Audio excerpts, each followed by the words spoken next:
దేవుని నామమునకు మహిమ కలుగునుగాక. ప్రభునందు ప్రియమైన దేవుని బిడ్లారా, అందరికీ ప్రభు అయిన యేసుక్రీస్తు నామంలో శుభవందనాలు. చిన్న ప్రార్థన చేసుకుందాం. మహాపరిశుద్ధుడు, మహోన్నతుడు, మహాగణుడు అయిన పరలోకమందున్న మా తండ్రి, మీ ఘనమైన నామమునకు, శ్రేష్టమైన నామమునకు లెక్కింపలేని స్తుతులు స్తోత్రములు చెల్లించుకుంటున్నాం. ప్రభువా, గడిచిన దినమంతా కూడా మీ కృపలో మమ్మల్ని భద్రపరిచి మరి ఒక రోజు అనుగ్రహించారు. మీకు స్తోత్రాలు. ఈ సమయంలో వాక్యము ధ్యానిస్తుండగా నాతో మాతో మీరు మాట్లాడి బలపరిచి ధైర్యపరిచి కృప చూపించమని యేసుక్రీస్తు వారి నామం నీ ప్రార్థన అడిగి వేడుకొంచున్నాము తండ్రి, ఆమెన్. దేవుని వాక్యము ధ్యానించుకుందాం. 34వ కీర్తన 19వ వచనం చదువుకుందాం. 34:19. నీతిమంతునికి కలుగు ఆపదలు అనేకములు, వాటన్నిటిలో నుండి యెహోవా వానిని విడిపించును. పిల్లరా, ఇక్కడ చక్కని మాట రాయబడింది. నీతిమంతునికి కలుగు ఆపదలు అనేకములు. నీతిగా జీవించిన వారి జీవితాల్లో ఆపదలు, అవమానాలు, అపనందలు అనేకములు ఎదురవుతాయి. దేవుని వాక్యం ద్వారానే, దేవుని వాక్యం సెలవుస్తున్న రీతిగా. కానీ వాటన్నిటిలో నుంచి యెహోవా వారిని విడిపించును అని వాక్యం సెలవిస్తుంది. ప్రియులారా, అంటే నీతిగా జీవించిన వారికి ఆపదలు ఎదురవుతాయా అని మనం జాగ్రత్తగా గమనిస్తే ఎదురవుతాయి తప్పనిసరిగా. ఎందుకంటే అనేకములను వాక్యం సెలవిస్తుంది. అవి కొన్ని ఇన్ని అని రాయబడలేదు. ఆపదలు అనేకములు. అవును పిల్లరా, మనం నీతిగా జీవించాలని, యథార్థంగా జీవించాలని, న్యాయబద్ధంగా జీవించాలని మనం అనుకున్నప్పుడు అనేక ఆపదలు ఎదురవుతూ ఉంటాయి. ఎందుకంటే నీతిని పట్టుకున్నప్పుడే అనేక పరిస్థితులు మనకు ఎదురవుతాయి. పరిశుద్ధమైన జీవితం, పవిత్రమైన జీవితము, లేదా దేవునికి అంగీకారమైన జీవితము, దేవుని నామానికి మహిమార్థమైన జీవితము మనం జీవించాలనుకున్నప్పుడు అనేక ఆపదలు ఎదురవుతూ ఉంటాయి. పిల్లరా, ఉదాహరణకి యోసేపే మనం జాగ్రత్త గమనిస్తే, ఆదికాండంలో ఉన్న యోసేపును జాగ్రత్త గమనిస్తే, యోసేపు నీతిగా జీవించాలని, నీతిని పట్టుకోవాలని నీతి వెంబడి వెళ్ళాడు. తాను ఎన్నో పరిస్థితులు, ఎన్నో ఆపదలు ఎదుర్కొన్నాడు. తన సొంత ఇంట్లో తన సహోదరుల ద్వారా ఎదుర్కొన్నాడు. రెండోదిగా ఐగుప్తు ప్రాంతంలో ఎదుర్కొన్నాడు. ఇలాగా అనేక ఆపదలు యోసేపు ఎదుర్కొన్నాడు. కారణం, నీతిగా జీవించాడు, నీతిని పట్టుకున్నాడు. ఆ నీతిని పట్టుకోవడం ద్వారా అనేక ఆపదలు ఎదురవనాయి.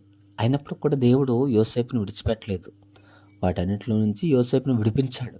అలాగే మన ఆధ్యాత్మిక జీవితాల్లో కూడా ఒకవేళ నీతిగా జీవిస్తున్నావా, అయితే దేవుడు నిన్ను విడిపిస్తాడు. ఆపదలు ఎదురైనప్పటికీ, అవమానాలు, అపనిందలు ఎదురైనప్పటికీ దేవుడు విడిపిస్తాడు. దేవుని వాక్యం సెలవిస్తున్న మాట ఏమిటంటే, తప్పిస్తాను అంటలేదు, విడిపిస్తాను అంటున్నాడు. యెహోవా వాటన్నిటిలో నుంచి ఏం చేస్తాడంటే వానిని విడిపించును. విడిపిస్తాడు. ఆపదలు రాక మానవు, అవమానాలు, అపనిందలు రాక మానవు, కానీ వాటన్నిటిలోంచి దేవుడు విడిపిస్తాడని వాగ్దానం చేస్తున్నాడు. పిల్లరా, కనుక ఏ ఆపద గుండా, ఏ అవమానం గుండా, ఏ బలహీనత గుండా, ఏ అనారోగ్య బాధ గుండా నువ్వు వెళ్తున్నావో దేవుడిని తప్పక విడిపిస్తాడు, బలపరుస్తాడు.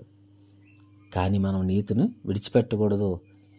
నీతిమంతుని కలుగు ఆపదలు అనేకములని ఇక్కడ దావీదు కీర్తనకాడు రాస్తాడు. ఎందుకంటే దావీదు జీవితంలో కూడా ఇదే కీర్తనలో మనం పైన చూస్తే, దావీదు అబీమెలెకు ఎదుట వెర్రివాని వలె ప్రవర్తించి అతని చేత తోలివేయబడిన తర్వాత రచించిన కీర్తన ఇది. సౌలు రాజు యొక్క సైన్యము దావీదును తరుముతున్నప్పుడు కొన్ని గృహాల దగ్గర తన దాచుకుంటూ తను కాపాడుకుంటూ వెళ్ళేవాడు. అలాగే అబీమెలెకు అనే వ్యక్తి దగ్గరికి వచ్చేసరికి అక్కడ మరి అబీమెలెకు సౌలు వైపు ఉన్న మనిషి కనుక దావీదు ఒక వెర్రివాలి వల్ల ప్రవర్తించాడంట. ఎందుకంటే అక్కడి నుంచి మళ్ళీ తప్పించుకోవడానికి. ఈ విధంగా దావీదు ఏ తప్పు చేయనప్పుడు కూడా అన్యాయంగా సౌలు రాజు సైన్యం తరుముతున్నప్పుడు అనేక పరిస్థితులు, అనేక ప్రయాణాలు చేసుకుంటూ దావీదు తప్పించుకున్నాడు సౌలు రాజు సైన్యం దగ్గర. అంతేకాదు దేవుడు తప్పించాడు, దావీదుని దేవుడు కాపాడాడు. ఎందుకంటే దావీదు దేవుని నీతిని పట్టుకున్నాడు. నీతిగా జీవించాలని తను తాపత్రయపడ్డాడు. ఒకే ఒక విషయంలో తప్ప దావీదు నీతిగానే జీవించాడు. అయితే పిల్లలు అక్కడ వాక్యం అదే సందర్భంలో దావీదు చెబుతున్న మాట ఏమిటంటే, నీతిమంతుని కలుగు ఆపదలు అనేకములు వాటన్నిటిలోంచి యెహోవాను విడిపించాడు. దావీదుని తప్పించాడు దేవుడు. అనేక పరిస్థితుల నుంచి దావీదుని తప్పించాడు, యోసేపుని తప్పించాడు. అలాగే అనేక భక్తులను తప్పించాడు. అనేక భక్తులు నీతిగా జీవించినప్పుడు ఆపదల్లో పడ్డారు, అపనిందల పాలయ్యారు, అవమానాల పాలయ్యారు, అనేక శ్రమల పాలయ్యారు, అనేక నిందల పాలయ్యారు. అయినప్పటికి కూడా వారు దేవుని విడిచిపెట్టలేదు కనుక దేవుడు వారన్నిటి నుంచి వాళ్ళని విడిపించాడు. అలాగే ఈరోజు నీవు ఈ మాటలు వింటున్నావు, నీవు నీతిగా జీవిస్తున్నావు, యథార్థంగా జీవిస్తున్నావు, దేవుడిని తప్పిస్తాడు, ఆపదలను తప్పిస్తాడు, అవమానాలను తప్పిస్తాడు, బలహీనతలను తప్పిస్తాడు. కాకపోతే ఆ నీతిని విడిచిపెట్టకుండా ధైర్యంగా ముందుకు సాగిపోవాలి విశ్వాస జీవితంలో. అవును పిల్లరా, ఆనాడు భక్తులు విడిచిపెట్టలేదు కనుక వారు నిలబడ్డారు కనుక వారిని విడిపించాడు దేవుడు. వారి జీవితంలో గొప్ప కార్యము చేశాడు. చిన్న ప్రార్థన చేసుకుందాం.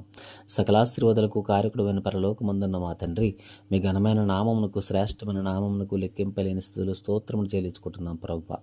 తండ్రి, నీతిమంతుని కలిగి ఆపదలు అనేకములు, వాటన్నిటిలోంచి యెహోవాను విడిపించిన వాక్యం సెలవిస్తుంది ప్రభువా. అవును తండ్రి, నీతిగా జీవించినప్పుడు అనేక ఆపదలు ఎదురవుతుంటాయి, అనేక అవమానాలు ఎదురవుతుంటాయి. అయినప్పటికీ కూడా తండ్రి వాటన్నిటిలోంచి మీరు విడిపిస్తారని వాగ్దానం చేస్తున్నారు. మమ్మల్ని విడిపించే దేవుడిగా, బలపరిచే దేవుడిగా, ఆదరించే దేవుడిగా, స్వస్థపరిచే దేవుడిగా, ధైర్యపరిచే దేవుడిగా మీరు మాకున్నందుకు మీకు స్తోత్రాలు చెల్లించుకుంటున్నాం ప్రభువా. ఎందరైతే నీతిని పట్టుకుని నీ యందు భయభక్తులు కలిగి నాయన నీకు ఇష్టలుగా జీవించాలని తాపత్రయపడుతున్నారు, దీవిస్తున్నారు, వారందరిని బలపరిచి విడిపించి ప్రభువా ధైర్యపరచమని అడుగుతున్నాం ప్రభువా. ఎందరైతే ప్రార్థన అడుగుతారో ప్రార్థన లోపల దయచేయండి ప్రభువా. ఎందరైతే హాస్పిటల్లో, ఐసీలో రకరకాల అనారోగ్యాలతో బాధపడుతున్నారో ముట్టి స్వస్థపరచండి నాయన. ప్రతి కుటుంబాల చుట్టూ మీకు ఆపదలు దయచేయమని సమస్త మహిమ ఘనత ప్రభావం మీకు ఆరోపిస్తూ యేసుక్రీస్తు వారి నామమున ఈ ప్రార్థనలు వేడుకొంచున్నాం తండ్రి. ఆమేన్.